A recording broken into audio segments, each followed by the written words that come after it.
Assalamualaikum semuanya. Apa kabar kalian? Semoga dalam keadaan sehat dan dilancarkan rezekinya oleh Allah. Amin ya robbal alamin. Dikisahkan ada seorang bernama Ilham Alimuddin. Dia dulunya merupakan jenderal perang yang sangat terkenal, ahli siasat perang, jago negosiasi, dan juga kaya raya. Tapi karir berperangnya terhenti setelah mengalami kelumpuhan saat memimpin perang melawan Bizantium. Tidak berselang lama, anak istrinya juga ikut terbunuh. Ia pun akhirnya memilih untuk pensiun menjadi tentara. Sang jenderal ini hidup sendirian dengan kekayaannya yang berlimpah. Meskipun sudah tua dan menderita kelumpuhan, naluri menantang orang masih melekat dalam diri sang jenderal. Tapi kali ini bukan menantang adu kekuatan fisik, melainkan adu kekuatan pikiran. Tampaknya ia bukan hanya ingin dikenal sebagai jenderal perang, tetapi ia juga ingin dikenal sebagai tokoh paling cerdik dan pandai di kota Baghdad. Untuk itulah, dia tak segan-segan memberikan banyak hadiah bagi siapa saja yang bisa menjawab teka-tekinya. Sampai hari ini, sudah 100 orang yang lebih yang dia tantang. Namun tak satu pun dari mereka yang berhasil mengalahkannya. Total pertanyaan yang diajukan jenderal ada 3. Tapi yang unik dari permainan ini, apabila berhasil menjawab soal pertama dan kedua, tetapi gagal menjawab pertanyaan ketiga, maka semua hadiahnya menjadi gugur. Hal inilah yang membuat orang-orang kesal dengan sang jenderal. "Aku kesal dengan sang jenderal yang lumpuh itu," kata seseorang kepada kawannya. "Pertanyaan pertama dan kedua berhasil aku jawab dengan benar. Tapi pas pertanyaan ketiga, dia tanya, siapakah malaikat yang menyiksa manusia? Langsung saja aku jawab malaikat Malik. Dia bilang jawabanku itu katanya salah." "Loh, bukannya jawabanmu itu benar?" tanya kawannya heran. Kamu juga salah. Aku kira kamu pintar. Yang benar itu malaikat Zabaniyah. Malaikat-malaikat hanya penjaga neraka," timpal orang tersebut kepada kawannya. Suatu hari, datanglah seorang pemuda ke rumah sang jenderal. Pemuda ini sangat terkenal pandai dan cerdik di kotanya. Ia menerima tantangan sang jenderal untuk menjawab teka-tekinya. Namun, seperti tamu-tamu yang lainnya, pemuda itu gagal mengalahkan sang jenderal.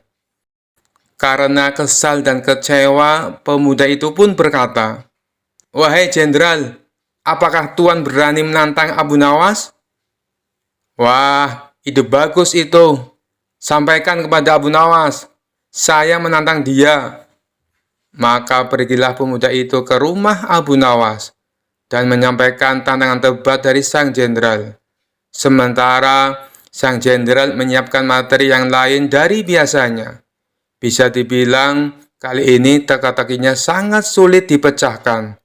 Itu karena mengingat reputasi Abu Nawas adalah pujangga yang cerdik dan mempunyai 1001 akal. Oleh karenanya, sang jenderal sangat berhati-hati dan tidak sembarangan dalam membuat pertanyaan.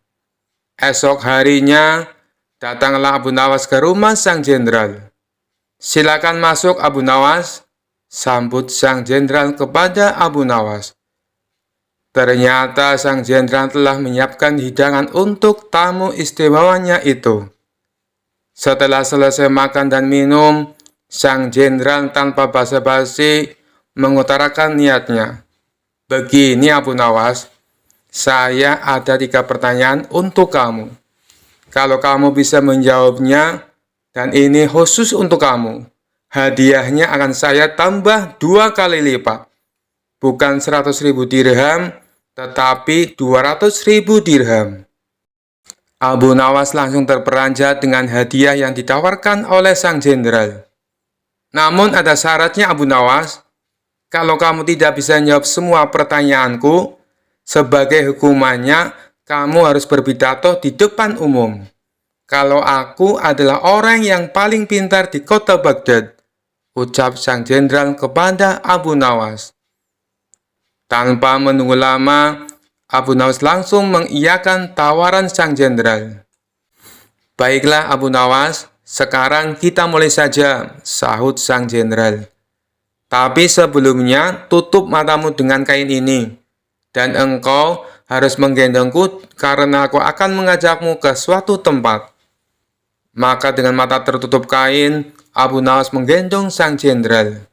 Kemudian, sang jenderal mengajak Abu Nawas ke tempat peternakan unta miliknya, di mana tempat itu tidak pernah dimasuki oleh orang lain. Berhenti Abu Nawas, kata sang jenderal. Pertanyaan pertama, katakan apa yang ada di hadapanmu, tanya sang jenderal. Ini gila, mana mungkin saya tahu dengan keadaan mata tertutup, pikir Abu Nawas. Tapi dengan cekatan, Abu Nawas langsung menjawab. Di depan saya ada peternakan unta, Tuan Jenderal. Sang jenderal pun kaget. Bagaimana mungkin Abu Nawas bisa tahu? Padahal peternakan untanya tidak pernah dimasuki oleh orang lain. Mereka pun lalu melanjutkan perjalanan. Sang jenderal tetap digendong oleh Abu Nawas. 1 jam kemudian, sang jenderal berkata, "Berhenti Abu Nawas. Sekarang katakan padaku, apa yang ada di hadapanmu?" Sejenak Abu Nawas berpikir. Ia pun lalu menjawabnya, "Di depan saya ada sungai. Di sekitarnya ada pohon tin dan pohon zaitun," jawab Abu Nawas. Sang jenderal kembali dibuatnya kaget. Bagaimana mungkin Abu Nawas bisa menjawabnya dengan tepat? Dia pasti mempunyai ilmu sihir, pikir sang jenderal. 2 pertanyaan sudah kamu jawab dengan benar, ujar sang jenderal. Mari kita lanjutkan perjalanan untuk pertanyaan terakhir, ajak sang jenderal. Sang jenderal kemudian menuntun Abu Nawas melewati gurun, hingga sampailah mereka berdua ke tempat pelacuran yang terletak di tengah-tengah padang pasir. Berhenti Abu Nawas. Sekarang katakan padaku, apa yang ada di hadapanmu? Tanya sang jenderal. Abu Nawas tidak langsung menjawab, ia berkonsentrasi penuh.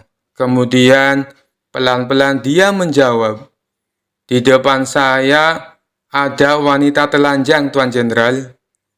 Sang jenderal pun kaget bukan main.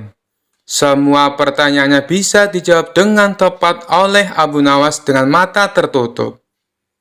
Sesuai kesepakatannya, akhirnya esok paginya sang jenderal menyerahkan hadiahnya di depan istana dan disaksikan oleh baginda raja dan masyarakat.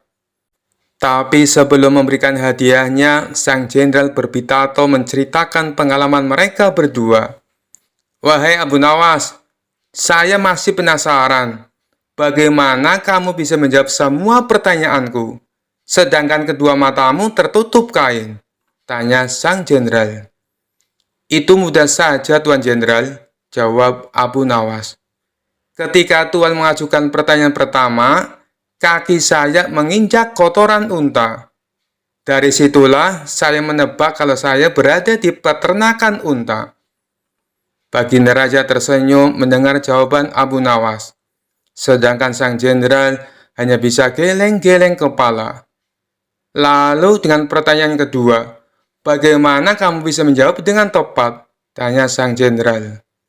Abu Nawas kembali menjawab, meskipun mata saya tertutup, tapi telinga saya bisa mendengar adanya suara air mengalir dan burung puyuh yang berkicau. Burung puyuh hanya mau makan biji-bijian buah tin dan zaitun. Sedangkan pohon tin dan zaitun hanya tumbuh di pinggiran sungai. Lagi-lagi baginda raja tersenyum. Sang jenderal dibuatnya terperangah dengan jawaban Abu Nawas. Baiklah, semua jawabanmu itu masuk akal. Tapi, kenapa kamu juga bisa menebak dengan tepat atas pertanyaan yang ketiga? Tanya sang jenderal penasaran. Dengan entengnya Abu Nawas menjawab, "Itu sangat mudah sekali, Tuan. Saat Tuan menyuruh saya berhenti, tiba-tiba saja saya merasakan ular Tuan bergerak-gerak di punggung saya." "Nut-nutan, Tuan Jenderal," jawab Abu Nawas sambil menahan tawa. "Dari situlah saya bisa mengetahui kalau di depan saya ada wanita telanjang." Spontan saja Baginda Raja ikut tertawa terpingkal-pingkal mendengarnya. Sedangkan sang jenderal hanya bisa tersenyum kecut menahan rasa malu. Kisah selanjutnya. Dikisahkan Abu Nawas mempunyai seekor burung nuri yang cantik. Tiap pagi dan sore Abu Nawas rajin memandikan burungnya. Pada suatu ketika, Baginda Raja Harun al-Rasyid bertandang ke rumah Abu Nawas. Kedatangan paduka raja yang tiba-tiba itu membuat Abu Nawas kaget. Pasalnya di rumah Abu Nawas tidak tersedia makanan untuk menjamu sang raja. "Tidak usah repot-repot Abu Nawas, saya hanya mampir sebentar. Bagaimana kabarmu? Lama sekali kamu tidak ke istana," ucap sang raja. "Alhamdulillah, keadaan saya baik-baik saja, Paduka," balas Abu Nawas. Paduka raja mengamati sekeliling rumah Abu Nawas. Saat matanya tertuju ke pojokan rumah, paduka raja melihat seekor burung nuri di dalam sangkar. "Kamu sekarang memelihara burung, wahai Abu Nawas?" tanya sang raja. "Betul sekali, Paduka yang mulia," jawab Abu Nawas. Sang raja kembali berkata, "Burung kamu bagus, bulunya juga indah. Saya suka sekali melihatnya. Kalau kamu berniat menjualnya, jangan dia tawarkan kepada orang lain. Tawarkan saja kepadaku. Berapapun harganya, pasti aku akan membayarnya." Abu Nawas tidak menjawab, ia hanya menganggukkan kepalanya. Tapi dalam hati Abu Nawas berkata, "Mana mungkin aku menjual burung yang tidak berharga ini kepada Baginda Raja." Keesokan paginya, Abu Nawas datang ke istana. Dia datang dengan membawa burung nuri yang diinginkan Baginda Raja. Abu Nawas tidak ingin menjualnya. Dia ingin memberikan cuma-cuma kepada Baginda Raja. Tapi di pintu gerbang istana, dua orang pengawal menahannya. Mereka berdua adalah kepercayaan menteri istana yang dengki kepada Abu Nawas. "Ada keperluan apa kamu datang kemari?" tanya pengawal. Abu Nawas menjawab, "Tempo hari paduka raja datang ke rumah saya dan menyukai burung saya. Oleh sebab itu, saya ingin memberikan burung ini kepada paduka raja." Salah seorang pengawal berkata, "Tinggalkan saja burung jelek itu di sini. Biar aku yang menyerahkan kepada paduka raja." Abu Nawas pun menurut. Dalam situasi seperti ini, ia tidak mungkin melawan. Tapi suatu saat mereka pasti akan mendapatkan balasannya. Kedua pengawal itu lalu menukar burung Abu Nawas dengan burung gereja. Setelah itu diserahkan kepada paduka raja.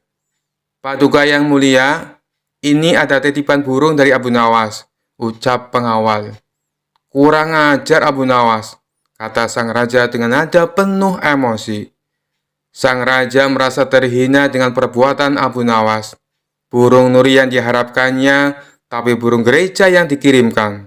Sang menteri yang dengki dengan Abu Nawas tersenyum puas melihat kinerja anak buahnya. "Kali ini engkau pasti akan kena hukuman, wahai Abu Nawas," ujarnya dalam hati. Tanpa menunggu waktu, saat itu juga Baginda Raja mendatangi Abu Nawas. "Hei Abu Nawas, kalau kau keberatan menjual burung nuri kepadaku, aku tidak apa-apa. Tapi jangan kau kirim burung gereja ke istana. Itu suatu penghinaan buatku," kejam Baginda Raja dengan mata memerah menahan amarah. Abu Nawas kaget mendengar perkataan paduka raja. Padahal yang ia kirimkan adalah burung nuri sesuai dengan keinginan Baginda Raja. Tapi Abu Nawas tidak mempunyai saksi untuk membuktikannya. Sedangkan kedua pengawal yang menghadangnya di istana adalah orang kepercayaan menteri yang dengki kepada dirinya. Tapi Abu Nawas tidak kehilangan akal. "Begini paduka yang mulia, Tutur Abu Nawas mencoba meredakan amarah Baginda. Di istana Paduka telah kemasukan 2 orang penyihir. Baginda Raja bertanya heran. Penyihir? Yang mana wahai Abu Nawas? Siapa mereka? Abu Nawas pun menjawab, 2 orang penjaga pintu istana, itulah penyihirnya. Mereka telah menyihir burung nuri menjadi burung gereja.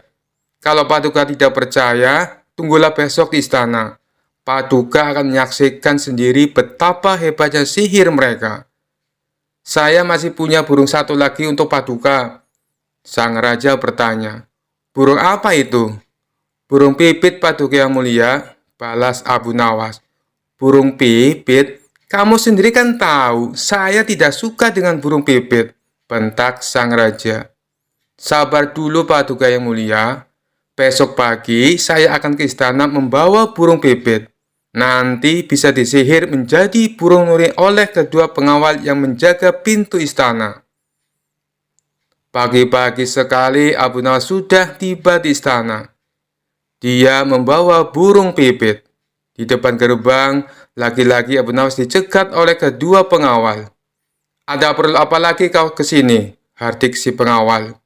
Sudah kubilang, Paduka Raja sedang tidak menerima tamu.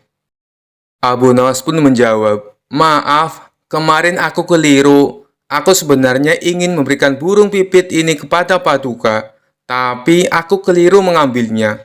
Paduka pasti marah-marah mendapat kiriman burung nuri tersebut. Semua orang tahu Baginda Raja sangat benci dengan burung nuri. Baginda pernah tersesat di hutan gara-gara burung nuri sialan itu. Maafkan aku telah membuat Baginda Raja marah. Taruh saja di situ, biar nanti aku yang menyerahkan kepada Paduka, perintah pengawal istana. Terpengaruh bujukan Abu Nawas, kedua kaki tangan sang menteri itu pun menukar burung pipit dengan burung nuri. Setelah itu mereka menyerahkannya kepada Baginda Raja. Keduanya bersukaria karena sebentar lagi Abu Nawas pasti akan mendapatkan hukuman yang berat dari sang raja. Paduka yang mulia, ini ada kiriman burung nuri dari Abu Nawas, ucap salah satu pengawal. Sang raja terperangah kaget. Ternyata benar apa yang dikatakan Abu Nawas. Kedua pengawal ini bisa menyihir alias menggelapkan barang yang bukan haknya. Ini burung nurinya.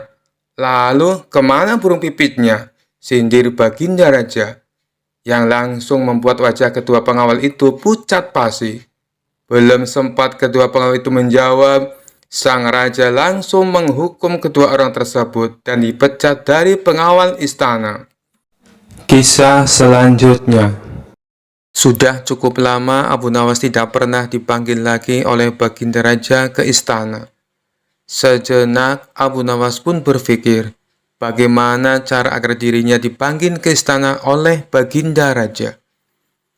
Hal ini bukan karena Abu Nawas kangen dengan Baginda Raja, tetapi karena pundi-pundi penghasilnya sudah mulai kosong. Sebab hadiah dari Baginda Raja sudah tidak pernah lagi ia terima selama ini. Kondisi rumah tangga yang demikian tentu tidak boleh dibiarkan begitu saja, pikir Abu Nawas. Sehingga Abu Nawas pun mulai mencari berbagai cara agar dipanggil ke istana oleh Baginda Raja. Lama berpikir, tiba-tiba hujan turun yang begitu derasnya, sehingga Abu Nawas berlari ke dalam rumahnya. Dalam keadaan yang basah kuyup, Abu Nawas berpikir, bukankah hujan adalah rahmat? Kenapa aku harus lari menghindarinya? Dari situlah Abu Nawas mendapatkan ide agar dipanggil Baginda Raja ke istana. Maka keesokan harinya, Abu Nawas langsung menjalankan aksinya supaya bisa segera dipanggil oleh Baginda Raja.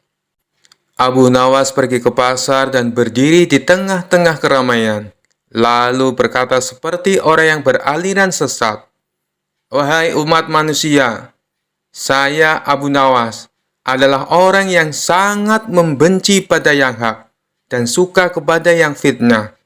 Dan saya adalah orang yang lebih kaya dibandingkan Allah," ujar Abu Nawas berkali-kali. Padahal selama ini Abu Nawas dikenal sebagai orang alim yang taat, sehingga banyak warga yang heran dengan sikapnya tersebut. Dia memang gemar bersikap jenaka, hanya saja leluconnya tidak pernah ngawur seperti sekarang. Akhirnya warga yang merasa tidak suka mendengar perkataan Abu Nawas, maka ulah Abu Nawas tersebut langsung diadukan ke Baginda Raja. Mendengar pengaduan para warga, Baginda Raja pun menjadi geram dan memerintahkan prajurit untuk segera menangkap Abu Nawas. Setibanya Abu Nawas di istana, Baginda Raja langsung membentaknya dengan sangat keras dengan penuh amarah. "Kamu sudah murtad, Abu Nawas. Perkataanmu bukan lagi lelucon, dan ini tidak bisa lagi dibiarkan. Kamu harus masuk penjara," kata Baginda Raja kepada Abu Nawas. Kemudian Abu Nawas pun mempertanyakan kesalahannya kepada Baginda Raja. "Memangnya salah saya apa, Baginda Raja?" kata Abu Nawas pura-pura bertanya. "Bukankah tadi di pasar kamu mengatakan bahwa kamu tidak suka dengan yang hak atau kebenaran, malah kamu menyukai yang fitnah? Belum lagi kamu mengatakan kamu mengaku lebih kaya dari Allah. Kamu bilang begitu kan?" kata Baginda Raja sambil marah. Abu Nawas pun tidak banyak bicara. Dia langsung mengakui perbuatannya tersebut.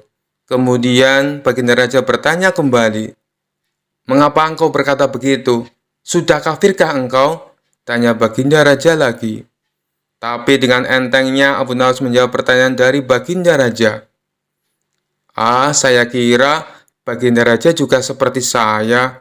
Baginda pasti membenci perkara yang hak," kata Abu Nawas.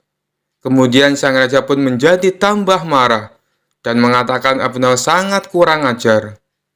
Selanjutnya, Abu Nawas menjelaskan maksud dari perkataannya tersebut. "Jangan marah dulu, wahai Paduka yang mulia. Dengarkan dulu keterangan saya," kata Abu Nawas. "Keterangan apa lagi yang ingin kau jelaskan? Sebagai seorang muslim, aku membela dan bukan membenci perkara yang hak. Kamu harus tahu itu," ujar Baginda Raja. Kemudian Abu Nawas mulai berkata sambil menjelaskan maksudnya kepada Baginda Raja. "Begini Paduka yang mulia, setiap ada orang yang membacakan talqin, saya selalu mendengar bahwa mati itu hak dan neraka itu hak. Nah, siapakah orangnya yang tidak membenci mati dan neraka yang hak itu? Tidakkah Baginda juga membencinya seperti aku?" kata Abu Nawas. Akhirnya Baginda Raja pun langsung terdiam ketika mendengar penjelasan itu dari Abu Nawas sembari berkata seperti ini. "Tapi bagaimana dengan pernyataanmu yang menyukai fitnah?" tanya Baginda lagi ingin tahu. Kemudian Abu Nawas pun kembali menjawab dengan jawaban yang membuat Baginda Raja terkejut. "Bukan hanya saya saja Baginda, tapi Baginda pasti juga menyukai fitnah," kata Abu Nawas. "Baginda barangkali lupa bahwa di dalam Al-Quran disebutkan, harta benda dan anak-anak kita adalah fitnah. Padahal Baginda juga menyenangi harta dan anak-anak, seperti halnya saya. Benar begitu Paduka yang mulia?" lanjut Abu Nawas. Baginda Raja pun hanya membenarkan perkataan Abu Nawas dan mengangguk-anggukkan kepalanya lagi.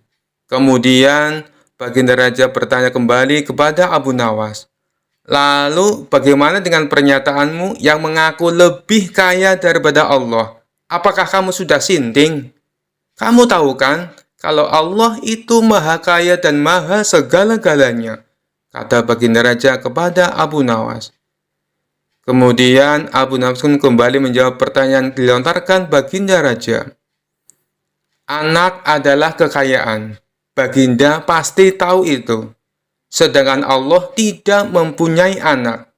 Saya mempunyai anak, berarti saya lebih kaya daripada Allah, karena Allah tidak beranak dan tidak diperanakan," kata Abu Nawas menjelaskan kepada Baginda Raja. Baginda lagi-lagi hanya bisa terdiam, sebab semua yang dikatakan oleh Abu Nawas memang benar adanya. "Kamu memang benar Abu Nawas. Tapi apa maksudmu berkata seperti itu di tengah pasar, hingga membuat keonaran? Tanya baginda raja kepada Abu Nawas. Kemudian Abu Nawas pun menjawab tujuan dari perbuatannya tersebut di pasar. Tujuan saya adalah supaya ditangkap dan dihadapkan kepada yang mulia. Karena hanya inilah satu-satunya cara agar hamba bisa bertemu yang mulia. Ujar Abu Nawas. Kemudian baginda pun bertanya kepada Abu Nawas tentang tujuannya yang ingin menemui dirinya. Dan Abu Nawas pun menjawab dengan santainya. Agar mendapat hadiah, kata Abu Nawas cengengesan. Suasana yang tadinya tegang kemudian menjadi penuh gelak tawa. Dan baginda raja pun berkata seperti ini. Abu Nawas, ada-ada saja kamu, kata baginda raja. Baginda raja pun akhirnya sadar bahwa selama ini ia jarang mengundang Abu Nawas ke istana. Kemudian baginda raja pun memberikan Abu Nawas beberapa keping emas sambil berkata seperti ini. Kalau kamu butuh apa-apa, langsung saja datang ke sini. Bilang padaku apa yang kamu butuhkan. Tidak perlu pakai cara-cara seperti ini lagi, kata baginda raja. Kemudian Abu Nawas meminta maaf kepada baginda raja. Lalu pulang ke rumahnya sambil membawa hadiah dari baginda raja. Kisah selanjutnya. Kala itu kota Baghdad mendadak gempar oleh kehadiran orang asing. Persoalannya bukan pada orangnya, melainkan orang asing tersebut tidak mempercayai adanya Tuhan. Bukan hanya itu, ia juga menantang orang-orang muslim berdebat mengenai adanya Tuhan. Kabar ini pun sampai ke telinga baginda raja. Karena dianggap bikin resah masyarakat, orang asing ini lalu dipanggil ke istana. Apa tujuanmu membuat onar di negeri kami? Tanya baginda raja. Orang asing ini menjawab, untuk apa mengaku bertuhan kalau tidak bisa menjawab pertanyaanku? Kemudian baginda raja bertanya kembali, apakah kamu tidak percaya adanya Tuhan? Dengan tegas orang itu menjawab, tentu saja saya tidak percaya adanya Tuhan, dan saya juga tidak percaya adanya akhirat. Mendengar itu baginda raja sempat terkejut. Tapi saya dan rakyatku percaya adanya Tuhan. Berarti keyakinan kita berbeda. Jadi jangan ganggu rakyatku, tegas baginda raja. Kalau Paduka Raja percaya adanya Tuhan, bisakah Paduka menjawab 3 pertanyaanku? Tanya orang asing tersebut. Silahkan, balas baginda raja. Pertanyaan pertama, orang Islam meyakini bahwa dunia dan seisinya adalah ciptaan Allah. Lalu siapakah yang menciptakan Allah? Bukankah sesuatu yang ada pasti ada penciptanya? Pertanyaan yang kedua, katanya di dalam surga manusia tidak akan berak ataupun kencing, sedangkan mereka makan dan minum setiap hari. Bagaimana mungkin ini bisa terjadi? Padahal segala sesuatu yang akan dimasukkan pasti akan keluar, entah itu dengan bentuk yang lain. Dan pertanyaan yang ketiga, orang Islam meyakini kalau setan terbuat dari api.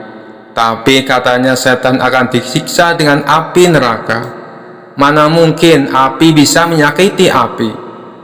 Mendengar pertanyaan orang asing itu, baginda raja hanya terdiam. Bisa saja ia menjawab berdasarkan hadis dan Al-Quran. Tapi karena yang dihadapi adalah orang yang tidak percaya Tuhan, maka dijawabnya harus dengan logika. Kemudian salah satu menterinya membisikkan kepada baginda raja, Paduka, kalau soal beginian serahkan saja pada Abu Nawas. Ia pasti bisa mematahkan argumen orang asing itu. Baginda raja menyetujui usulan menterinya. Maka dipanggillah Abu Nawas ke istana. Singkat cerita, Abu Nawas pun datang menghadap baginda raja. Ia lalu dipersilakan duduk di sampingnya. Ada apa Paduka? Kenapa tiba-tiba memanggil hamba? Tanya Abu Nawas. Begini Abu Nawas, orang asing ini tidak percaya adanya Tuhan dan dia mengajukan 3 pertanyaan, tapi jawabannya harus masuk akal, ujar Baginda Raja. Sekilas Abu Nawas menatap orang asing tersebut. Oh, ini orangnya yang bikin gempar kota Baghdad, pikir Abu Nawas. Abu Nawas lalu menghampiri orang asing itu dan duduk tepat di hadapannya. Silakan, apa yang ingin kau tanyakan? Ucap Abu Nawas dengan penuh percaya diri. Orang asing tersebut memulai pertanyaannya. Anda sebagai orang muslim tentu percaya bahwa segala sesuatu, baik yang terlihat maupun yang tidak terlihat, pasti ada yang menciptakan. Iya, tentu saja, saya percaya, jawab Abu Nawas. Sekarang saya mau bertanya, siapakah yang menciptakan alam semesta dan seisinya? Tanya orang asing itu. Yang menciptakan alam semesta dan seisinya adalah Allah Tuhan saya, jawab Abu Nawas. Oh, baiklah. Lalu siapakah yang menciptakan Allah? Bukankah tadi Anda mengakui bahwa segala sesuatu, baik yang terlihat maupun tidak terlihat, pasti ada yang menciptakan? Tanya orang asing itu kembali. Sejenak Abu Nawas terdiam. Ia pun lalu berkata, Anda pasti tahu kalau kami selaku orang Islam mengakui hanya ada satu Tuhan. Kita istilahkan saja Tuhan dengan angka 1. Sekarang gantian aku yang bertanya. Angka 3 berasal dari angka berapa? Tanya Abu Nawas. Angka 3 berasal dari angka 2 ditambah 1, jawab orang asing tersebut. Tepat sekali. Kalau angka 2 berasal dari angka berapa? Tanya Abu Nawas kembali. Angka 2 berasal dari angka 1 ditambah 1, jawab orang asing itu. Benar sekali. Sekarang kalau angka 1 itu sendiri berasal dari angka berapa? Tanya Abu Nawas. Orang itu kaget dengan pertanyaan tersebut. Ia hanya terdiam tak bisa menjawabnya. Kemudian Abu Nawas berkata kembali, pada intinya semua angka pasti ada awalnya. Entah itu angka 5, angka 4, ataupun angka 10. Dan angka-angka tersebut diibaratkan alam semesta ciptaan Allah. Apabila kamu bertanya siapa yang menciptakan Allah, sama halnya saya bertanya dari mana angka 1 itu ada. Kamu pasti tidak akan bisa menjawabnya, jelas Abu Nawas. Orang itu pun langsung terdiam merenungi kata-kata Abu Nawas. Untuk jawabanmu atas pertanyaanku yang pertama masuk akal juga. Sekarang pertanyaan yang kedua. Kalian sebagai muslim pasti meyakini kelak hidup di surga tidak akan berak dan kencing. Padahal di sana kalian makan dan minum setiap hari. Mana mungkin itu bisa terjadi? Jelaskan padaku, tanya orang asing tersebut. Baik, akan saya jelaskan. Selama kamu dalam kandungan rahim ibumu, tentunya kamu makan dan minum, bukan? Karena menurut ilmu medis, seorang janin memakan sesuatu yang dimakan ibunya. Lalu ketika kamu dalam kandungan ibumu selama 9 bulan, apakah kamu pernah berak ataupun kencing? Untuk kedua kalinya pertanyaan orang asing itu bisa dijawab dengan mudah oleh Abu Nawas. Baik, jawabanmu masuk akal. Sekarang pertanyaan terakhir. Kalian sebagai muslim pasti meyakini kalau setan terbuat dari api dan neraka juga terbuat dari api. Tapi yang membuat saya heran, katanya setan akan disiksa dengan api neraka. Mana mungkin api bisa menyakiti api? Itu hal konyol yang pernah saya dengar, ujar orang asing tersebut.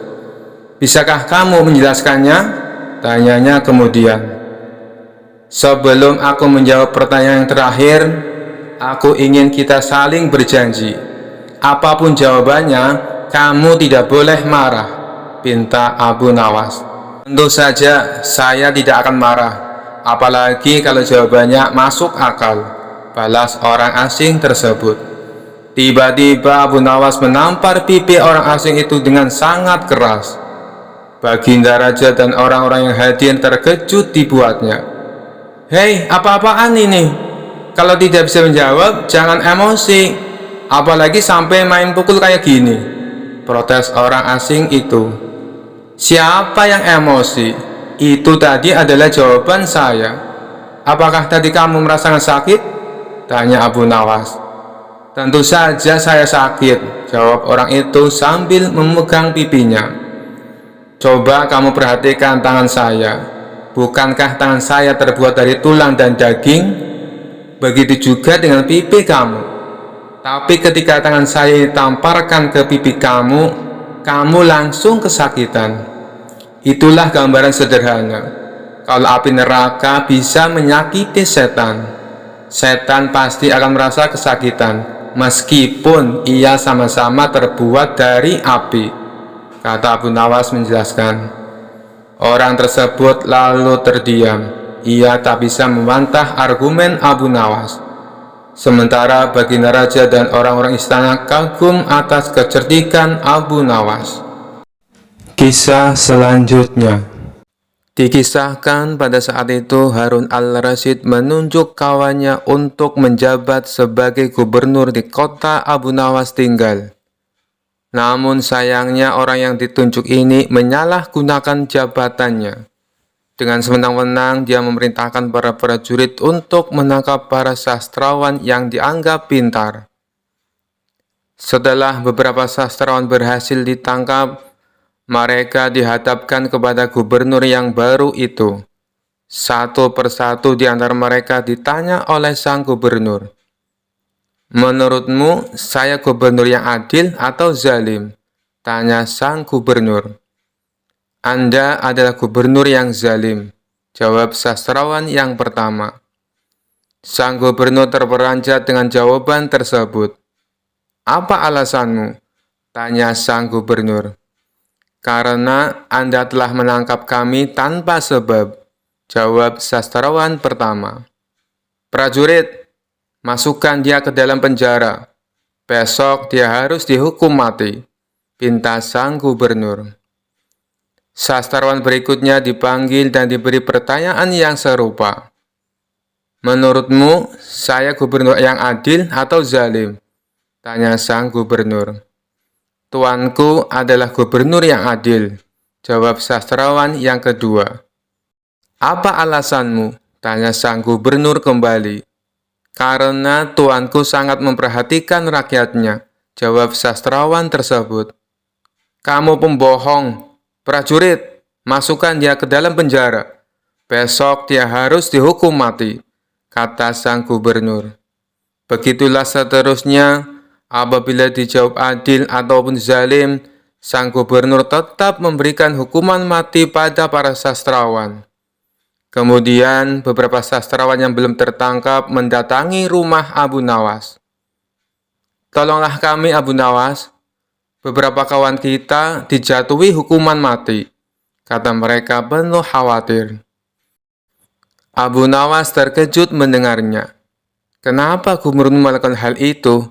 Bagaimana ceritanya?" tanya Abu Nawas heran. "Kami sendiri tidak tahu, Abu Nawas.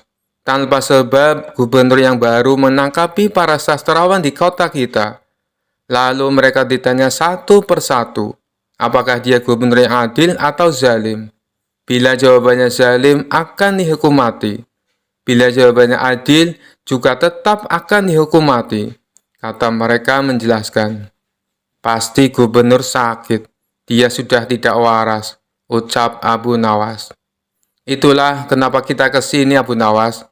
Kita mendatangimu agar kau menyelamatkan kawan-kawan kita. Sebab rencananya besok kawan-kawan kita akan dihukum mati," tutur mereka. "Baiklah, aku akan ke istana gubernur sekarang juga. Kalian pulanglah," ucap Abu Nawas. Maka berangkatlah Abu Nawas ke istana. Sesampainya di tempat gubernur, Abu Nawas langsung menghadap sang gubernur. Melihat kehadiran Abu Nawas, sang gubernur langsung emosi. "Ngapain kau datang ke istanaku?" tanya sang gubernur.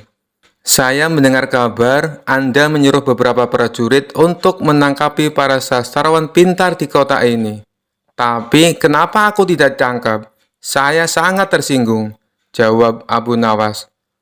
"Oh, jadi kamu menganggap dirimu bagian dari mereka?" tanya sang gubernur. "Tentu saja, masyarakat di kota ini tahu siapa aku. Aku adalah sastrawan terpandai di kota ini," balas Abu Nawas. "Baiklah, Algojo, tangkap Abu Nawas dan penggal lehernya," perintah sang gubernur. "Tunggu dulu, sebelum leherku dipenggal, perintahkan Algojomu agar jangan sampai merusak rambutku, sebab aku baru saja keluar dari tukang cukur," sahut Abu Nawas. Mendengar itu, sang gubernur langsung tertawa terpingkal-pingkal. "Itulah jiwa kesatria yang aku kagumi darimu. Aku mengampunimu, Abu Nawas," kata sang gubernur. "Bolehkah aku meminta satu permintaan?" tanya Abu Nawas. "Apa permintaanmu? Katakan saja," jawab sang gubernur. "Saya juga minta pengampunan untuk kawan-kawanku," pinta Abu Nawas. Sejenak sang gubernur terdiam. "Aku akan mengabulkan permintaanmu, tapi ada syaratnya. Kamu harus bisa menjawab 3 pertanyaanku," ujar sang gubernur. "Baik, Tuan, saya siap menjawabnya," sahut Abu Nawas. "Menurutmu, aku gubernur yang adil atau zalim?" tanya sang gubernur. "Tuan bukan gubernur yang adil, bukan pula gubernur yang zalim. Orang-orang yang zalim itu adalah kita. Sedangkan Tuan adalah pedang keadilan yang membalas kezaliman," jawab Abu Nawas. "Luar biasa, jawabanmu sungguh menakjubkan, Abu Nawas. Sekarang pertanyaan yang kedua. Mana yang lebih bermanfaat, matahari atau bulan?" tanya sang gubernur. "Matahari terbit di siang hari bersamaan dengan terangnya dunia. Maka menurutku matahari kurang bermanfaat. Sementara bulan terbit di waktu malam yang menerangi dunia dan menjadikannya seperti siang. Maka menurutku manfaat bulan lebih besar," jawab Abu Nawas. Sang gubernur pun tertawa dengan jawaban Abu Nawas. Meskipun nyeleneh tapi masuk akal. "Baiklah Abu Nawas, sekarang pertanyaan yang terakhir. Menurutmu warna angin itu apa?" tanya sang gubernur. "Warna angin itu merah, Tuan," jawab Abu Nawas enteng. "Apa alasanmu?" tanya sang gubernur kembali. "Kalau kita masuk angin, lalu badan kita dikerok, pasti akan muncul warna merah pada tubuh kita. Itu menunjukkan kalau anginnya sedang keluar. Berarti warna angin itu adalah merah," jawab Abu Nawas. Untuk kedua kalinya sang gubernur dibuatnya tertawa terpingkal-pingkal. "Kamu memang cerdik, Abu Nawas. Kamu mendapatkan apa yang kau inginkan. Ternyata apa yang dikatakan Baginda Raja tentangmu memang benar, Abu Nawas," tutur sang gubernur. Abu Nawas spontan kaget mendengar nama Baginda Raja disebut. "Maksudnya Tuan bagaimana?" tanya Abu Nawas penasaran. "Sebelum aku ditugaskan kemari, Baginda Raja memberitahu saya kalau di kota ini banyak sastrawan pintar, dan di antara sastrawan yang paling cerdik adalah kamu. Saya berniat memanggil mereka untuk saya kasih hadiah, tapi sebelumnya saya ingin mengerjai mereka dulu. Ternyata kamu malah datang untuk membantu mereka, dan ini adalah suatu kesempatan bagi saya untuk menguji kecerdasanmu," jelas sang gubernur. "Jadi, hukuman mati yang Tuan berikan hanya pura-pura?" tanya Abu Nawas kaget. "Benar, Abu Nawas. Saya hanya ingin mengerjai mereka sebelum aku memberikan hadiah kepada mereka," jawab sang gubernur. Abu Nawas pun terdiam sejenak. "Kurang ajar. Ternyata aku masuk ke dalam perangkapnya. Tunggu saja pembalasanku nanti," ucap Abu Nawas dalam hati. Kisah selanjutnya. Suatu hari Abu Nawas akan melakukan perjalanan yang kebetulan harus melewati perbukitan kecil. Daerah tersebut merupakan tempat tinggal jin raksasa jahat. Salah seorang warga setempat melarang niat Abu Nawas ini. "Tuan, lebih baik urungkan niat Anda. Carilah jalan yang lain saja," ujar warga tersebut. "Memangnya kenapa?" tanya Abu Nawas penasaran. "Perbukitan itu sangat angker. Ada jin raksasa yang jahat. Dia tidak segan-segan membunuh siapa saja yang berani ke sana," jawab warga tersebut. Setelah mendengar penuturan warga itu, Abu Nawas sejenak termenung. Tapi ini adalah jalan satu-satunya. Tidak ada jalan yang lain lagi, pikirnya. Setelah berpikir matang-matang dengan segenap keberanian, akhirnya Abu Nawas nekat melewati perbukitan kecil tersebut. Benar saja, baru beberapa langkah menginjakkan kaki di sana, tiba-tiba muncul sosok makhluk raksasa yang tidak lain adalah jin jahat. "Hai manusia, lancang sekali kau kemari. Kamu mau cari mati?" bentak jin raksasa jahat. "Tidak, aku hanya numpang lewat, karena ini adalah jalan satu-satunya," jawab Abu Nawas. "Kamu tahu, ini adalah daerah kekuasaanku. Siapapun dilarang lewat sini," kata jin raksasa jahat memberitahu. "Bukannya ini adalah bumi Allah? Kamu tidak ada hak melarangku," balas Abu Nawas.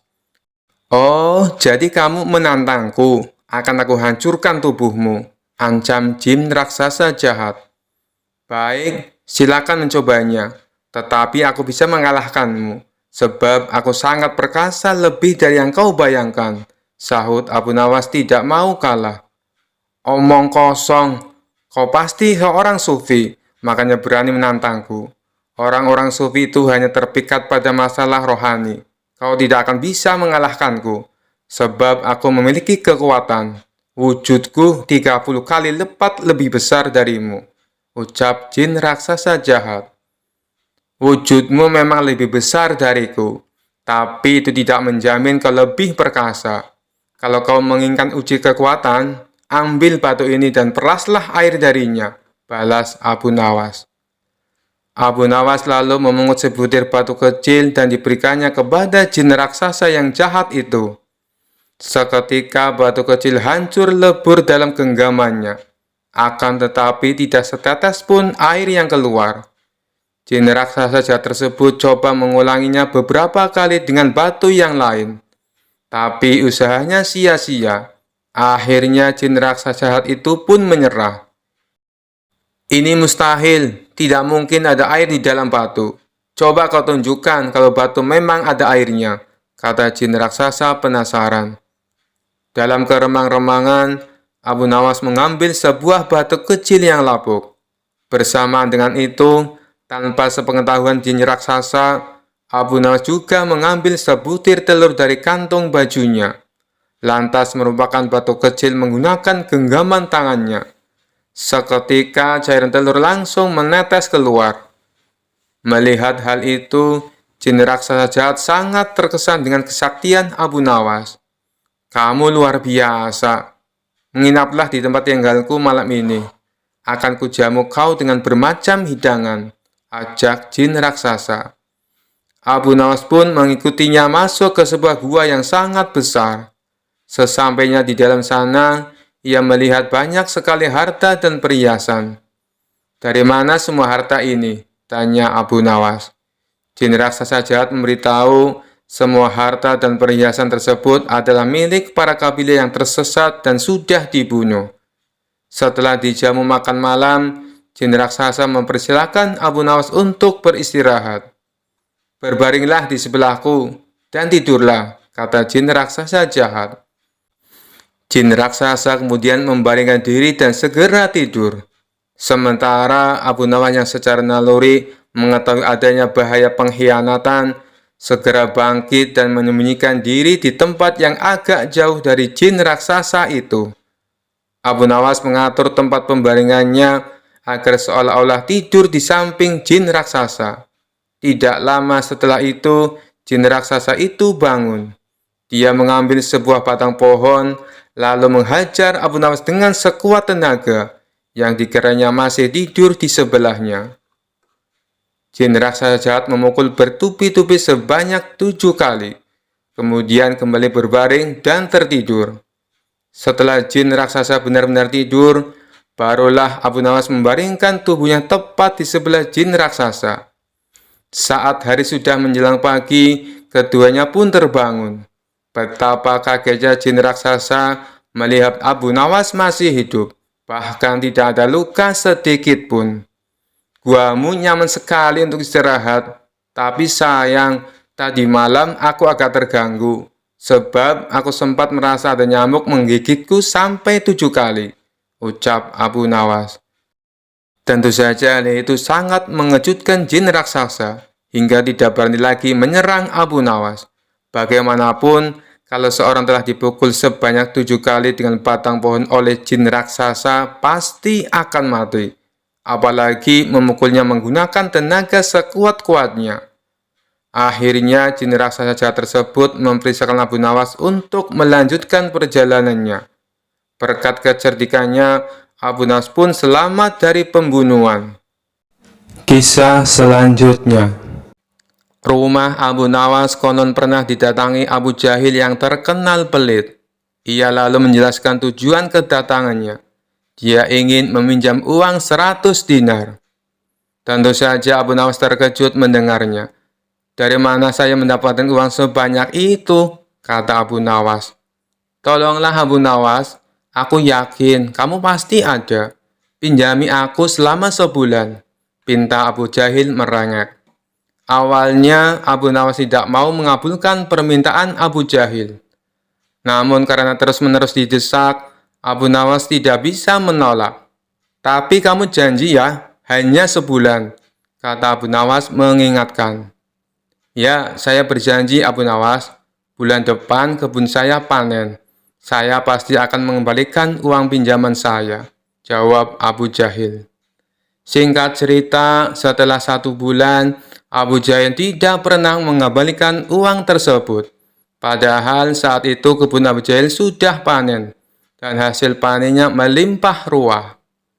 Payah Abu Jahil, dia tidak menepati janjinya, batin Abu Nawas. Karena membutuhkan uang, Abu Nawas terpaksa pergi ke rumah Abu Jahil untuk menagih hutangnya. Bagaimana dengan janjimu Abu Jahil? Katanya kamu akan mengembalikan uang itu dalam waktu sebulan, kata Abu Nawas.